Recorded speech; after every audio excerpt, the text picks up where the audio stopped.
A va B nuqtamizni aniqlab olishimiz kerakligini, ya'ni bu hayotda hozir qaysi joydamiz u ertaga B nuqtamizda qayerda tanlaymiz, qayerga nima deydi, maqsad qilyapmiz. Aniq maqsadimiz qayerda? Oxirat hayotida jannatmi, do'zaxmi? O'sha nuqtani belgilab olib, o'zimiz shu bo'yicha maqsad qo'yib, shu bo'yicha harakat qilishimiz kerakligini yaxshi tushundim bo'ladi. O'shadagi shu bilimga bizga ehtiyoj bor. Bizga qadrli desanglar, men o'zim shu bilimlarni oxirgi 20-25 yildan beri o'rganib kelaman. Hayotimga, tijoratimga qo'llaganlarim bor.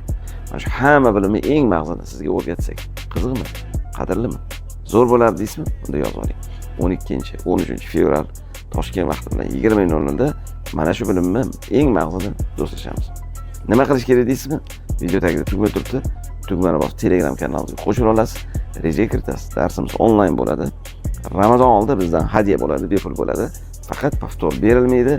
Kim kelsa, mana shularda rizqi nasibasi bo'ladi. Kelishiga tugmani bosasiz, darsda ko'rishamiz.